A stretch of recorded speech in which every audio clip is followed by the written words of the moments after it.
indorerezi ni umuntu aba azi kwigumya akagira n'urupfasoni n'imvuga nziza itababaza. Mu ntumbero yo kwitegurira neza amatora yimirije, urunani nyafurika rw'amashyirahamwe aharanira ineza y'umwenegihugu akorera ku bijyanye n'amatora mu Burundi arigo uwadame Burundi rwaratunganije kuri uwa gatanu igenekerezo rya 15 ukwezi k'umunani umwaka wa 2025 uruganda rw'integuro y'urorerezi bw'amatora y'abakuru b'imitumba zoba ku igenekerezo rya 2025 ukwezi k'umunani umwaka wa 2025 no gutahura ibikorwa nyamukuru byokorwa mu gihe cy'imbere y'amatora. Urwo ruganda rukaba rwari rwitabiriwe n'abanywanyi b'urwo runani baserukira abandi bava mu makomine atandukanye agize intara ya Gitega. Kubwa Sengiyumva Joseline, umuhanuzi nshingwabikorwa wa musitanteri wa komine Muramvya, akaba ari nawe yuguruye urwo ruganda, agira ati: ku izina rya musitanteri w'ikomine yacu nziza ya Muramvya no ku izina rya jewe nyene, turi n'iteka ryo kubaha ikaze aha mu komine nziza ya Muramvya. Nkuko bamwe bahaba kandi bahazi, amahoro n'umutekano ni vyose mu mazone yacu ko ari 7 hose hameze neza, no ku mitumba no ku bucimbiri na amahoro n'umutekano. Ni naco gituma ngira ngo vyakunze tugashikana amahoro. Rero turabaha ikaze mwiyumve aka kayaga keza kadufashe muri iki gikorwa c'iteka twaje gukorera hano. Nyakubahwa mwese mu nkundire nkengurukire ishirahamwe Wadamu ko giyumviriye ku ikomine nziza ya Muramvya. Iki gikorwa cari gushobora no kubera handi, ariko turashimye yuko twagiriwe ibakwe yuko gikorerwa hano. Mwakoze cyane. Nshime rero iri shirahamwe Wadamu ko twakoranye neza mu gihe c'amatora arenganye. Aya matora yose yagenze neza, kandi abaserukizi barungitswe n'iri shirahamwe byakoranye neza n'intwaro. Nkeka mwarabibonye mu maraporo yagiye aratangwa, byagenze neza cyane. Ivyo rero turabibakengurukiye cyane, mwihamaje.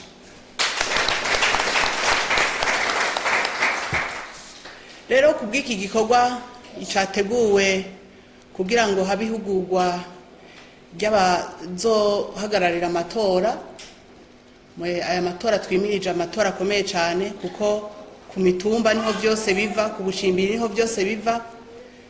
Turashima ko baciyumvire kugira ngo amatora uko yatanguye neza azasozegwe neza.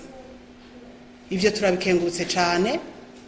Rero ku ruhande rw'intwaro nta kindi tubasaba atari guhagararira amatora neza nka kujya vyagenze, ndetse murushirize, kuko twebwe aya abakuru b'imitumba bariko bariyamamaza kandi biriko biragenda neza, bariko barerekana imigabo n'imigambi yabo kubene gihugu, kandi biriko biragenda neza. Rero nta nkeka ko namwe dukoranye bizokoroha tugahagarikira aya matora neza, nayone akagenda neza. Rero iki gikorwa cabazindukanye, dusabe yuko tuza kukigira icacu. Aha hariho abaserukiye abandi, ubutumwa baza kubaha muze kubushikiriza neza, bajya muzokorana muri iki gikorwa. Rero nta majambo menshi twobicisha, ni ukubakengurukira, twongera dusaba mwese yuko aya matora twayagira yacu. Ubu murabona yuko umwenegihugu ari we twashize imbere. Umwenegihugu aze yitorere mu mahoro n'umutekano, yitorere uwo abona azomutunganiriza neza, atagahato, atakibazo na kimwe agize. Ivyo rero tubiziga kuri mwe bw'abarorerezi, tubiziga kuri twebwe twese, kandi nkuko twama tubishira imbere tugiye hamwe twese bizoshoboka. Nayo urongoye urunani nyafurika rw'amashyirahamwe aharanira ineza y'umwenegihugu akorera ku bijyanye n'amatora mu Burundi, uwadame Burundi mu ntara ya Gitega, aragaruka ku bikorwa nyamukuru urwo runani rukora. yongera arasigura icyatumye batunganya urwo ruganda.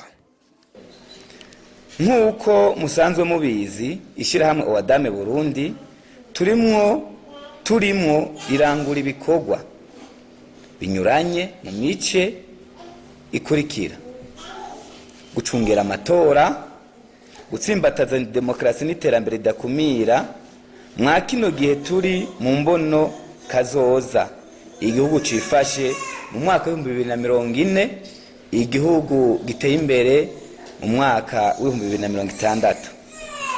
Ku bijanye no gucungera amatora rero, ari naco cadukoranije, uhawe iryo banga asabwa gukorana ubutwari n'ubwira ntangere kugira ngo rishobore kugenda neza. Ni muri iyo ntumbero twakoraniye hamwe ngo twibukanye ibitegerezwa kuturanga, ivyo twisunga, inyifato n'ivyo turaba muri ico gikorwa. Nivyo si ubwa mbere dukora ico gikorwa cyo gucungera amatora, ariko aya matora twimirije ari nayo ya nyuma mwa kino kiringo afise ico yiharije, kuko amatora yaheze hatogwa bari ku ntonde zashikirijwe n'imigambwe barimwo, kiretse bamwe bigenga. Aya nayo umwe wese akazokwitoza ku giti ciwe.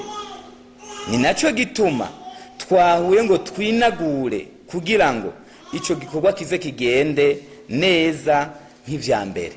Abari bitavye urwo ruganda bakaba barose inyigisho ku bijanye n'uruhara rw'inderetsi hamwe n'indorerezi mu matora n'ico basabwa kugira ngo amatora agende neza. Cyane mu matora kirafasha gutuma amatora yizerwa. Byongeye aberwa n'amatora basabwa kwerekana umutima wo gukunda igihugu no kwitwararika iby'umwene gihugu abazwa mu kumvikana ku mategeko agenga inyifato zabo no kuyakurikiza. Gutyo bazoba bafashije mu gutsimbataza ivyamwa vy'amahoro na demokarasi. Aha nagomba tubanze dutahure kumwe iyi migwi y'abantu canke aba bantu bavugwa ngaha mu ntangamarara, inderetsi n'indorerezi. Jewe ndi ngaha imbere yanyu nk'umworosha, sinaje kubigisha, turahanahana ivyiyumviro gutyo maze tugende turatahura icigwa twese.